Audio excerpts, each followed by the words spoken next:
Hi, Jim here, and you're listening to the Honest Filmmaker podcast. This week, I'm chatting to filmmaker Jon Hill. Hi, Jon. How you doing? Hey, Jim. Thanks for having me, man. You're welcome. You're welcome. So, you're here to talk about filmmaking, but we're going to talk about it in relation to your feature film. Yeah. Can you tell me a little bit about it? What's it called? What's it about? Let's set the scene first. Yeah, of course. So the film I wrote and directed is called Above the Clouds. It is based off a short film that I made, now 15 years ago. But it's based off the true story about this time that I met a complete stranger at a coffee shop right after my father passed away. Right. So I met this stranger. It was one of these magical, I like to say it's the before sunset of my life, this magical day that evolved where we learned about each other. We learned about, I learned about the things that she went through her loss at the same kind of time.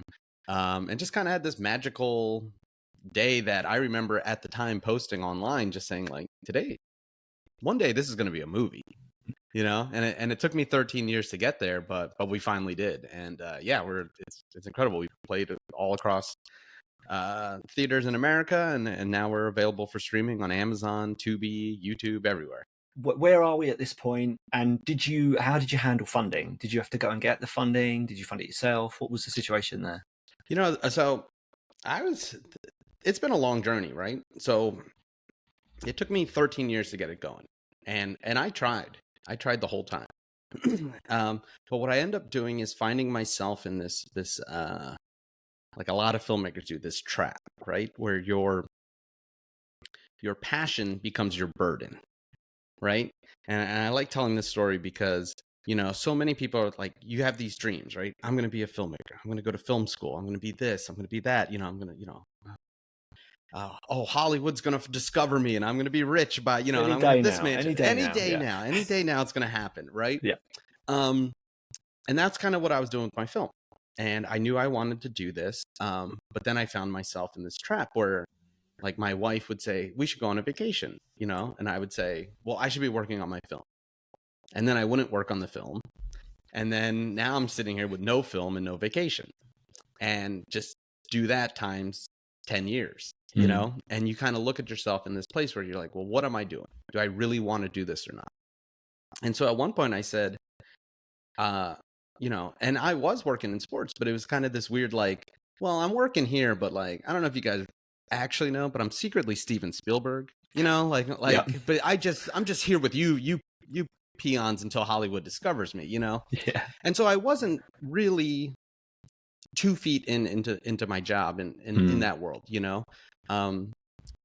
and which was a shame because it's a great opportunity and I do love sports. So there was a moment where I literally, Jim, had to walk into the bathroom, look myself in the mirror and say, look, man, you are not a feature film director. And that's okay. Because if you really wanted this, you would get this. But like the truth is you're not ready for this. Like you do want to go have fun with, she was then my fiance at the time, like you want to enjoy your life. You want to go enjoy sports. They're paying you to go to the Super Bowl. They're paying you to go to the World Series. They're paying you to just go try really hard at that. And so that was a real reflection moment for me to say, it's okay. You don't have to, like I said, your passion doesn't have to be a burden. This doesn't have to be a burden. You're supposed to get into this, to me at least, like, I got into this to make great stuff and to tell great stories. And I love the art of it.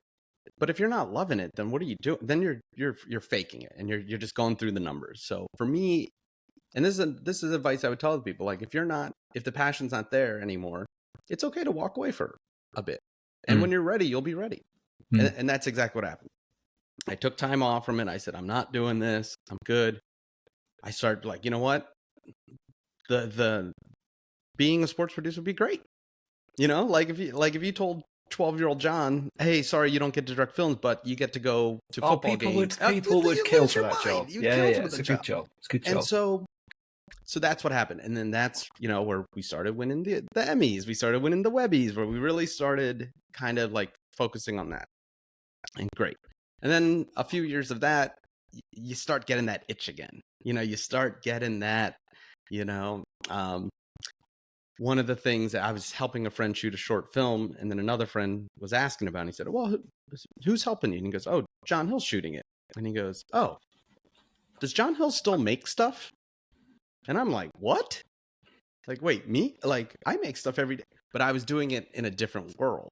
So my friends went on to make TV shows and movies and comedies and stuff. And I was, schlepping around with, in sports. So that was me saying like, oh, that was the reminder to me, like, hey, don't forget about your original goals too. And now that you've had some time away, now you can kind of attack it with a different vision. And that's what I did. Yeah. So the next day I called my buddy Dave Seeger, one of my favorite collaborators and friends, and said, hey, meet me on Monday. I'm making the movie. And so every week he met me. Yep. I met him in his office, and I'd bring him burritos, and he'd say, all right, what do you got? First act, go. We'd sketch it out on the whiteboard. And he's like, this is great. Okay. Here's your assignments for next week. You need, come back. And this was one of my favorite techniques he taught me. He says, okay, just write down 10 places they could go. Okay. Write down 10 people they could run into. Write down 10, songs that inspire you. And I'd come back the next week, like, here's my list, man. And he'd be like, great. Now what's act 3? And we did that for 4 weeks, and we had the outline, and he said, all right, you got 1 month to write it, come back. And then I went, and that was the first draft. And then, and then at one point we were ready to make it, and this little thing called COVID happened. And we were like, oh, great, this will be done in 2 weeks. We'll be back, So in the middle of it, we had to take a 2-year pause, basically, until we felt safe enough to actually make the movie. Yeah. Yeah. Well, that's interesting, because I get that. So when I've made a feature film, on set, everyone's always like, oh, what's the next one? What are you doing next? The actors are like, oh, what are we doing next? Because they want to be in it. That's the best part, right? Yeah, but I do need. Everyone wants to get cracking on the next one. Yeah, obviously, we haven't even put the footage in the computer yet. It's not cut together yet, and you spend a year cutting it together, get it out there, and even now, I mean, my last film came out last year, so was shot 2023, came out 2024, we're now in 2025. Even now, I'm only just starting to get that, like you say, that itch. I call it the fidgets. The fidgets. I like that. Yeah, because I've done a couple of shorts since, and I know it will come again, but you do need to wait for that, because those fidgets, that's going to be the thing that keeps you moving and keeps you doing stuff, rather than, like you say, you don't want it to become a chore that you've got. And that's the thing too. Like, your body and your mind will tell you when you're right. You know what I mean? You get that kind of that sixth sense of like, this is the thing. And if you don't get that for a project, it's hard to really, like, because like you said, when you're doing a feature, like, you got to give it your all. Yeah. And I remember this was like when we were in pre-production, like a week or two before. I remember it was really stressful. People don't realize, like, the toll you put on yourself, especially on the independent side. You don't have assistants and you're wearing so many hats.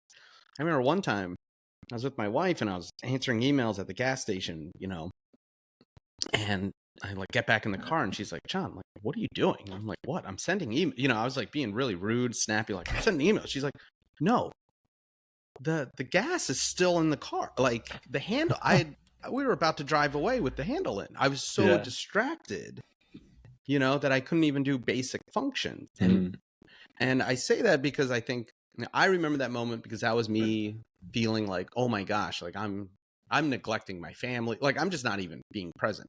But at the same time, I tell people this because it's like, that's how deep you have to get into it. That's how much you have to give to this. You have to give it your all. Yeah. And as you know, it gets exhausting. And as you're just finishing it, then someone's like, hey, what are you doing next? And like, what are we doing? What are we doing? What are we doing? Yeah. Not a lot for a while. So is your wife involved in the actual production at all? Or do you go off to do that and then return back? So, I mean, she was, she doesn't work in the entertainment industry. But she's my number one partner in this, collaborator, executive producer, and supporter. She's the one encouraging me each step of the way. The days that were rough, the hardest days, she's the one telling me to keep going. But during the filming of it, we actually shot in my house. So she was Right. like, you know what? I'm going to take a trip. I'm going to go, Yeah. I'm going to get out of here so that you could just not have to. Because she noticed it too, you know, like, hey, maybe it's better if I just go away so you don't have to worry about me. Yeah. You know, I don't have to watch a bunch of people in my house and get me, you know. That's I can see how that would be stressful. We used to do that. We used to shoot in our house, but after a while you're just like, I can't. Yeah, I and I can't wouldn't do do it again. I wouldn't do it again. This was like the one and only time. So yeah. The thing that reminds me of is a filmmaker friend shot in this lady's house. Was kind enough to let him shoot there. He set his whole scene up in her lounge, and she had this display of these antique teapots. There was about sort of like, I don't know, 30 of them on this display. And she sort of said to the crew, she was like, oh, you know, you're all welcome to, let's make you a cup of tea, blah, blah, blah.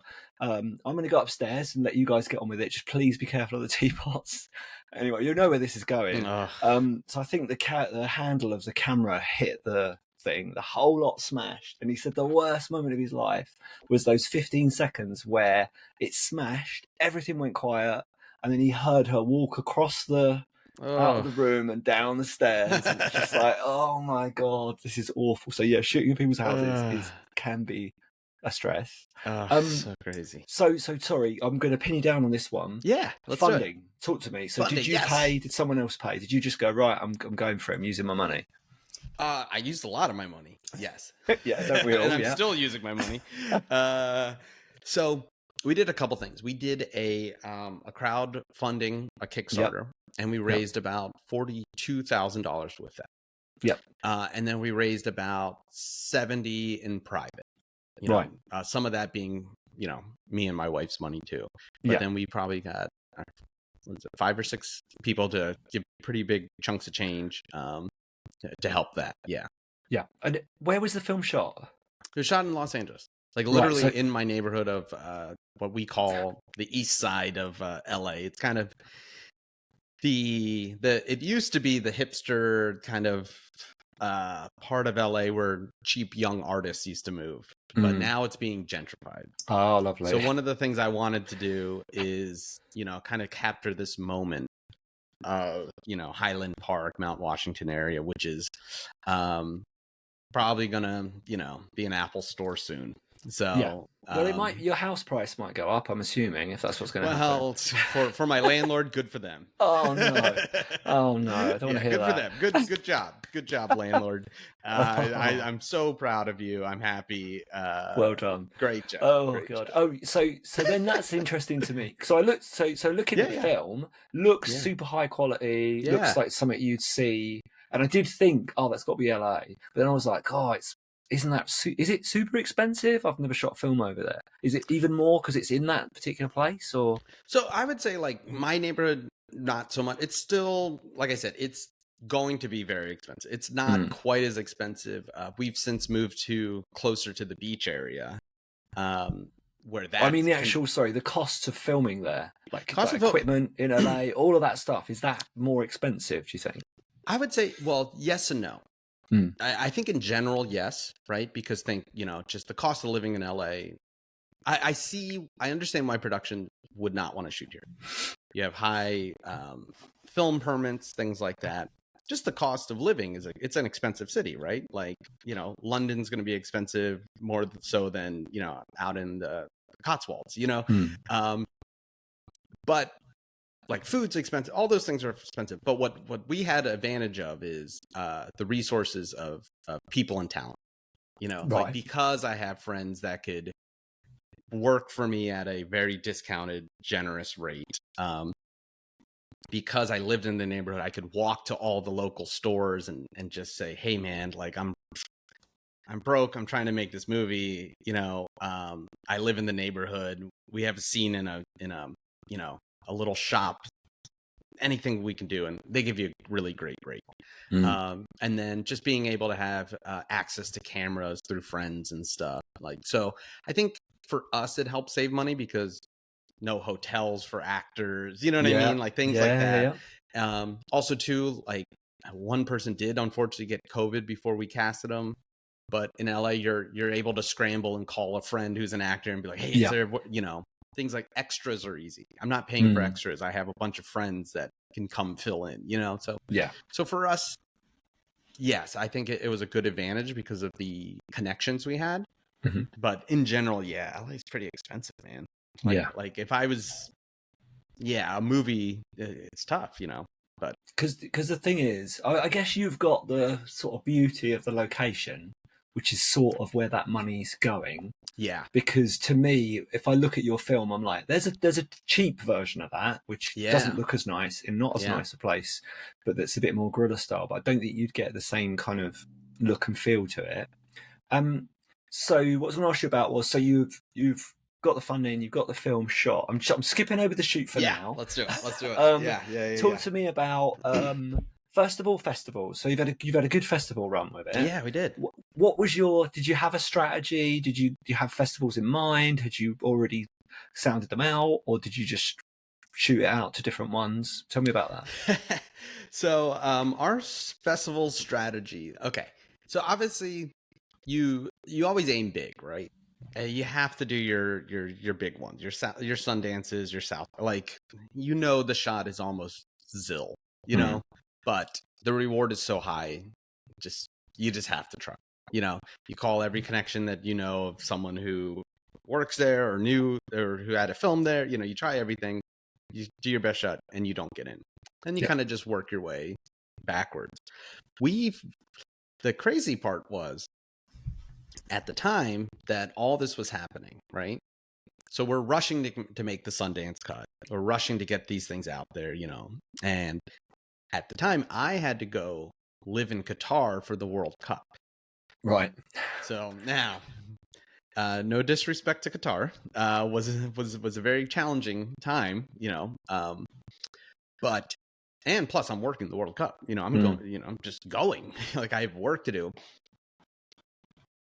I found myself quite bored at times, and you're sitting around, and you're like, "Oh well, Film Freeway's here." So I spend a bit of money, shall I? That'll give me something to do. The one thing about living on the road, though, for work is like, they pay for your stuff, so you actually kind of save money because you don't have to pay for your own food. You're not those kind of you're not. So you kind of find yourself like, oh, well, I probably have a little more money than I'm used to. So I love it. Oh, this festival looks good. This festival looks good. Like, kind of, I think that was like some, what they call retail therapy, like, yes, people will go online and buy. And I think, to be honest, I think I did that with the festivals. And looking back, knowing what I know now, I do wish, and I would recommend this, to be a little more, I would have researched a lot of these festivals more, and seen which ones are real.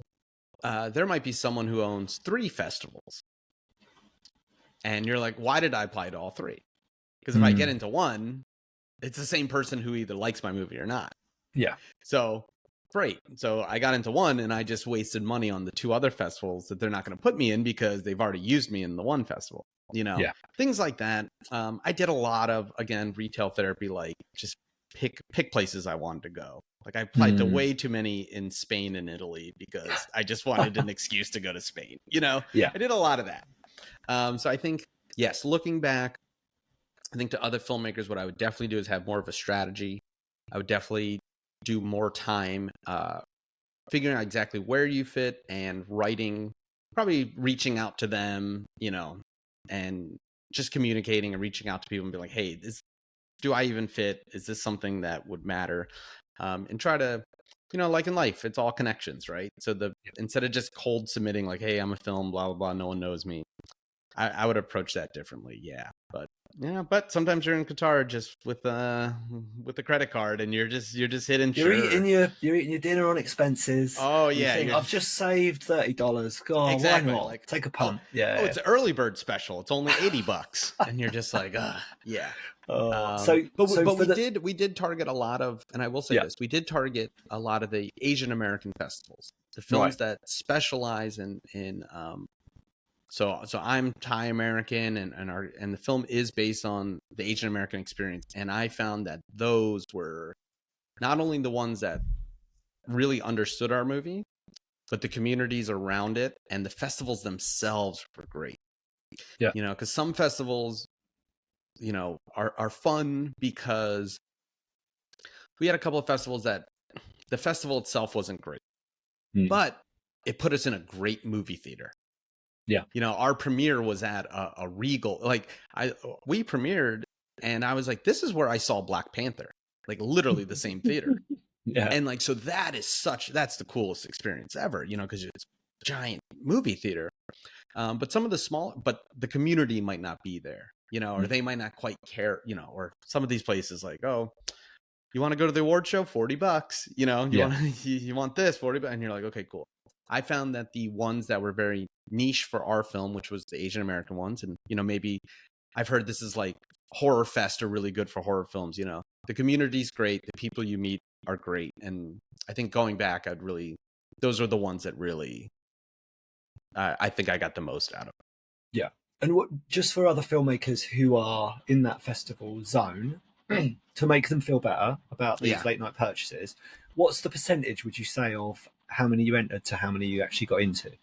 You know, I'd have to relook at the numbers, but I do remember it being pretty high. I think we were somewhere from like 16 to 20% Oh, that's got pretty in. good. Yeah. That's really, and from my understanding is it's like usually way less, you know, and like I said, that was me kind of overshooting, you know. I was kind of going, I was like, I just want this movie out there kind of thing. Yeah. So I kind of went overboard, but yeah, we had a pretty decent success rate. And I think if we had, like I said, kind of did a little, well, here's one thing that made me mad. I'm going to talk about it. The festivals that don't tell you there's no screening. We did that. That's pretty bad. Times, yeah. Where you're like, you look back and you're like, or like I got nominated for an award and you go and you're like, oh wait, there's actually no screening. And I'm like, oh, well, this is point. Like, no one's seeing this movie. Like, this is just the pat yourself on the back award. Cool. I get it. But like, that's one thing I would definitely, for filmmakers to be on the lookout for.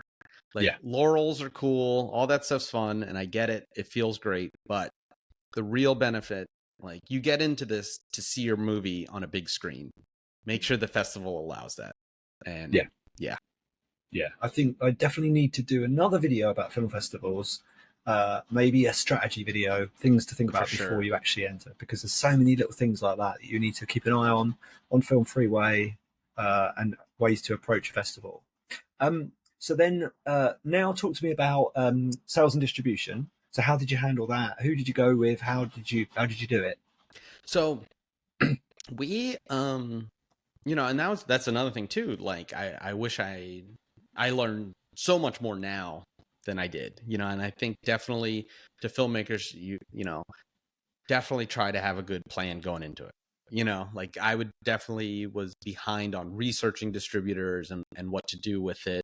And you need to know that all before going into it, you know, or assign someone on your team to do that. And again, just getting on people's radar, making that connection now to say like, not at the end where you're like, hey, by the way, hey, nice to meet you. I'm John. I have this movie. Do you want to distribute it? It's like, start early. Like, hey, I just want to introduce myself. I'm a filmmaker. I'm making this film. Like, let's talk in 3 months. You know, let's talk in 6 months. Like, let's just be a part of the conversation earlier. And then talk to your other friends who have done similar distribution, who have done this path, so that, again, you can build this network up of people. So you're not just kind of at the end being like, oh, I have this film. What do I do with it? You know, which is, look, that's the sad reality of it. You know, like you said earlier, like you spend so much time pulling off this miracle just to make the film. And it's like the work hasn't even started yet. You know, like the real work is on the other end. So one of my producers, Dan Reeser, is also a feature film director. And he had connected us up.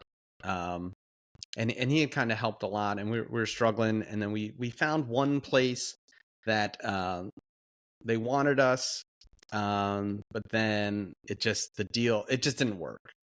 I just felt, that's the other thing. You have to really go with your gut, like, because the truth is, unless you have a lot of money and stars, the biggest places aren't coming, unfortunately. And if we're looking at the scale of independent film, right? Like, I think sometimes people hear independent film and they're like, oh, it's guys like me, right? $100,000. And it's like, no, some of these independent films are $6 million. And the producers actually have been working at these bigger companies before. You know what I mean? They're not, it's not quite as independent as we like to pretend it is. So if you're not at that level, a lot of what you're doing is like the streaming stuff, So we were able to, once we kind of didn't get the right vibe from the first company, we basically walked away. Actually they ghosted us, which was good, but whatever. Well, that's a good sign of what would potentially happen had you given them the film. Exactly. You could never hear from them again. So it's a good move. And look, I've always been in the belief that the artist should retain as much of their rights as possible. Like, my thing is, if I'm not going to get paid like, I need to sell out. But to sell out, like, I need money. Like, I will sell out for money. I'm not going to sell out for nothing, So I had a couple of friends told me some nightmare scenarios where they're signing these distribution deals for 10 years, right? And what happens? Well, if they take your film off Tubi or YouTube or whatever, or their company fails and sells to someone else, then your movie doesn't exist. And you've signed away your rights for it to exist. I had someone who had signed a 10-year deal. No one could watch his movie. And then he finally, after 10 years, he gets it back. He just puts it on YouTube because, the old cast and crew want to watch it, So one thing that I really wanted to do was I needed a contract that was short or able to get out of, that it was like, look, I don't expect money from you guys. I don't expect a big MG. I don't expect you guys to put in any marketing really at this stage. But I need to be able to walk away from this, because who knows? Well, I want to know, what if my second film blows up? What if one of the actors blows up and it's all great now? And I'm like, oh, well, now do I still own that? Do I still own the thing that I spent 15 years on? Or have I given it away to someone who sold it to someone else, who sold someone else, and no one can watch it? You know what I mean? Yeah, definitely. So, the danger with that as well, I think, is anyone who wants it for a very long time, their plan is probably just to stick it on a streaming service and just leave it there and have it with this farm of other films that just kind of dribble a little bit of cash through. I mean, I've had a contract before given to me. I can't remember if they used the word infinity, but they did use the word universe. They said the film universe would be in the whole universe. Like, the universe. I can't show it on Mars. And I'm pretty sure it was a forever contract. And it was for peanuts. It was like, we'll take your film off you. It's a USA deal, but we want it forever in the entire universe. And it just blows my mind. Be worried of the word in perpetuity. That's where they get you forever. So so we're really happy with our deal. We signed with I just cold called people, man. I just was emailing when that first deal fell apart. I was kind of like on a mission, like I think there was one of those, we were at a place, and this happens so much, man. I think it was who was it? Martin Scorsese said it once, I think. Films don't get finished, they get abandoned. Like there's a place where you just have to go, look, we're out of post-production money. We're just done. Same thing with the festivals. Like, dude, we've been doing festivals for almost 2 years. Like, we're just done. Same thing with distribution, So I think with that first deal we were looking at, we were just kind of like, like, we failed so many times. This is the offer. Like, let's just do it. Luckily, that didn't work out. And then it just became, hey, I just got to try again and call people. And this time just give it my all and just explain it, and I think that's smart, because there are, at the end of the day, they're putting these things on streamers, and you still have to find your audience. You still have to build, like, unfortunately, like, how it is. You go on a streamer and there's 10 billion things, and you're competing literally against Brad Pitt, like you're competing for these people's times, So you still have to build your own audience. You have to do that. But by retaining your own rights in a way, you get some freedom. I can make t-shirts. Yeah. I sell, when we still own theatrical rights. So we can we did that in Arizona where my lead actor, Chris Lopaty's from. We rented a movie theater in his home state or his hometown, got a bunch of people to go. We made our money back on the theater. I'm out there selling handmade t-shirts.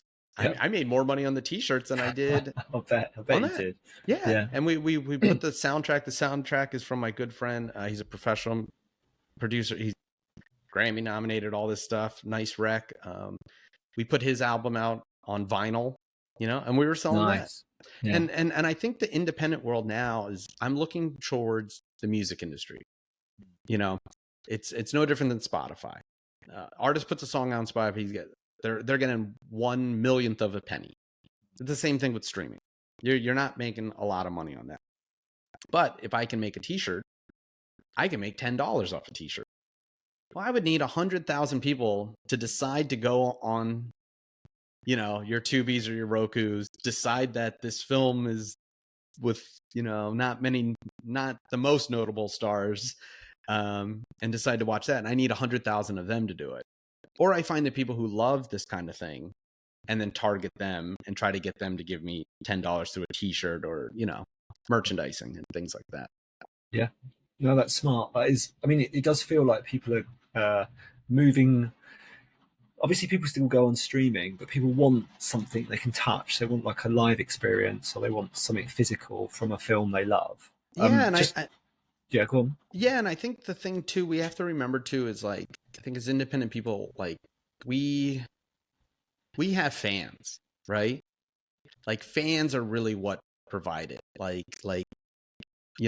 There's the old thing, I forgot, it was a book, I believe, or an article or a blog post, 1,000 fans. You need, and this was a long time ago, you probably need more, closer to 2,000 fans. But if you can get 1,000 people to give you, $1,000 of money over a fanship, then you can actually survive as an artist.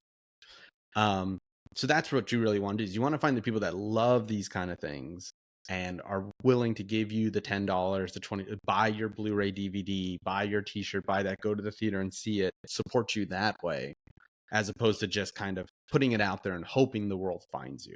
You know what I mean?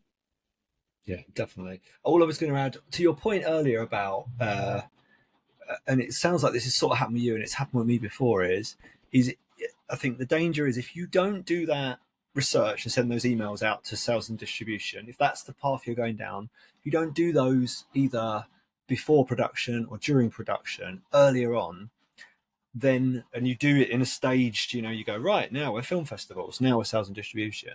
I think that has a psychological effect and makes you a little bit more desperate, a little bit more kind of like, because your film's done, it's in a box, it's ready to go, and you're now effectively trying to flog it. Whereas, like you say, if you set those conversations up earlier, feels a little bit, takes the pressure off yourself. Yeah, absolutely. Yeah. So the final question I was going to ask you was, what do you wish you knew when you started making the feature film? What's sort of the main thing you take away from it? Ooh, what do I wish I knew? Man, there's so many things. There's really so many things. I would say this, like, when I was making the film, I said I would never do this again. Right. I really did. No, Yeah. I'm not even joking. Like, even during making the movie, like, like I said, like, I really said to myself, like I said, I spent my life dedicated to this. I wanted to do this. And I had reached a point where I'm not sure I wanted to do this. And then I said, okay, let's come back and do it.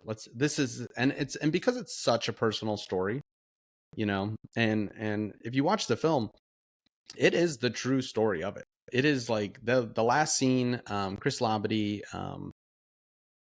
gives this great speech, about the last time he essentially, like, he plays me, that I saw my father alive, and this miracle I saw in the hospital room. And it's such a personal thing for me, like, I never told my mom that story. I had never told my brother that story. Like, they had no idea of this thing that I had seen, in the story that I tell, because I never told anyone. you know? So it was so personal to me that I was like, I have to do this movie. Like, this is the one. And after that, I never have to do this again. I never have to be in this much pain, like Yeah. literally nights of laying on the floor crying by myself, just being, I can't believe I'm going to waste these people's money. Like, I'm doing all these things. Like, what if it's a disaster? We were still coming out of COVID. So we were always, we're still wearing masks on set all day. If one person gets sick, it's going to cost you $10,000 to push it's really, really stressful. And the whole time I kept saying, I'm never doing this again. I'm never doing this again. And then we watched the rough cut. And, I just like, me and my wife looked at each other and we're like, oh crap, I think this is actually really good. And I was like, oh no, like, oh no. And then we worked on it, and I put it together and we got the music in and everything. And I was like, oh no, man, unfortunately, I think I'm good at this. And I think it'd be a shame if I quit, and, our motto making the film was always one film. Like, look, if you told us I had $100,000 and 12 days to make 2 films, I'd tell you, Jim, I don't think I can do that, man. I don't think I can. But if you told me I have to make 1 film, and if our entire crew and cast really dedicate ourselves these next 2 weeks to really focusing on just making 1 good film, I think we can do that. Let's get 1 film done, and then something we'll be proud of.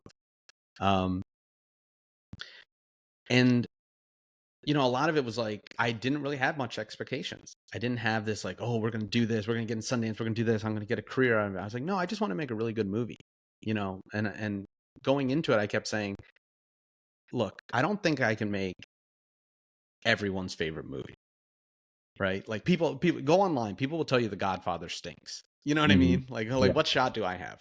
But I was saying, can I make one person's favorite movie?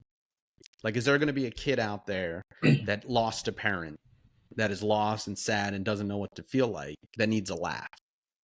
Can I make that person's movie?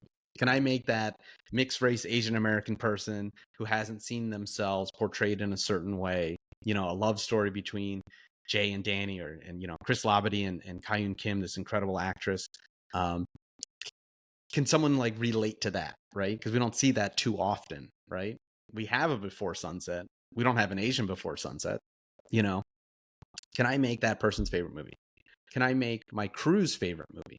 Can I make a movie where people don't hate each other and think like, I can't believe I wasted my life on this low budget crap, because that happens a lot. We've all worked on really bad movies and you're embarrassed to tell people. So like, can I make a movie that doesn't embarrass my team, that they're proud of, that they go, look, I'm glad I did that movie. And I think we succeeded.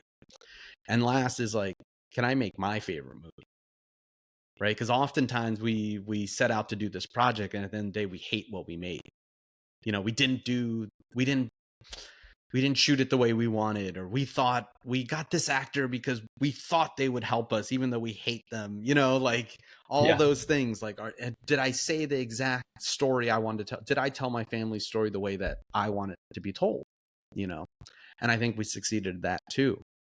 So, but I think to your question, like, what would I wish I knew before? I think I wish I knew that I could do this, because I think I would have taken my time a little bit on set, because we were going so fast. And look, again, it was COVID. It was hard. We were very limited. But there's like, sometimes I'm like, man, I wish we just like slowed down and like, we could have really attacked the scene maybe, a couple different ways, or like, oh, like I'm always like, oh, I wrote this pickup. Oh, I wrote a funnier line later, but because we were just trying to get through it, we didn't do as many, you know what I mean? Yeah. So, and I think knowing what I know now, I think I would have gone in a little more confident and been able to be like, okay, guys, today's a long day, but it's going to be worth it. As opposed to like, hey, how do we get through this day? Like, just really like, yeah. So I think I've just done my 8th feature. Whoa. And I'm still doing that. And every time I say I'm going to take my time, and so if you manage it, congratulations. But I always when I finish a film, I'm like, next time I'm going to be on set and I'm going to kind of not do what you're saying, where Yeah, you're yeah, just like, I've got to get through today, I've got to get my shots, I've got to do this, I've got to do yeah, that. Never managed to conquer it. So if you find yeah. out the secret sauce for that, Ugh. I would be, Yeah, I I mean, want it. but to be fair too, like I will say some of my favorite moments of the scene was because we were just trying to get through it.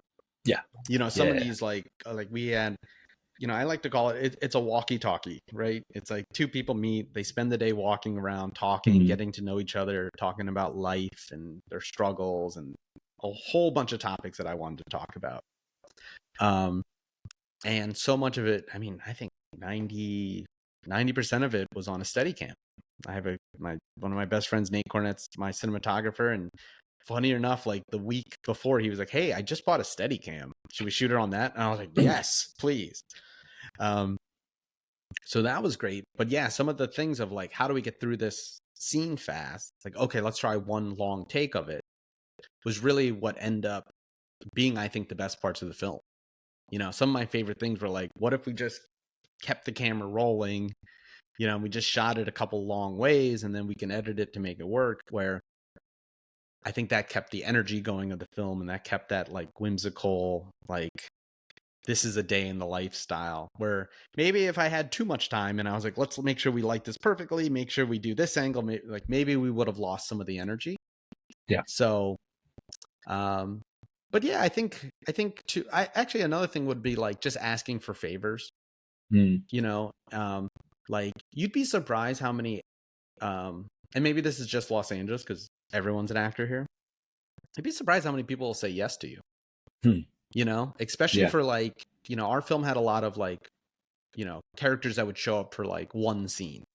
You know, it's the couple, they go around and there's, you know, at the coffee shop, there's a funny person that they meet, you know, that sends them along the way. And it was like, you can get like, my friend Mary Holland said yes, you know, and I was worried she'd be too busy because, you know, she shoots all these other TV shows and she's the funniest person alive. But it was like, hey, I need you for like 2 hours and it's here and I'm paying you minimum, you know, like this is an embarrassing ask, but they're like, yeah, I'm free that day. Let's do it. Like, I love the script. Let's go. Yeah. And you're like, oh, okay. Maybe I should just ask for those favors. You know, maybe I should just walk up to the coffee shop. And that's what we did. Walked up to the coffee shop and said, hey, do you guys ever rent this place out? And they were like, oh, the owner's right outside. Go ask him. And you give your speech and you do it. So I think being brave, having that going for you. And hopefully on the second round, it'll be easier. Also, too, in the second round, I have something to point to. You know, when you're just like a nobody, you know, a lot of times your actors will love it and be like, yeah, I'm down. But you got to convince their management to take a risk on a nobody and block their time away so that they can't go audition for a bigger role. You know what I mean? Like it's all a big mess. But I think if you're good, you know, then feel confident in your abilities and, you know, try to make really good art.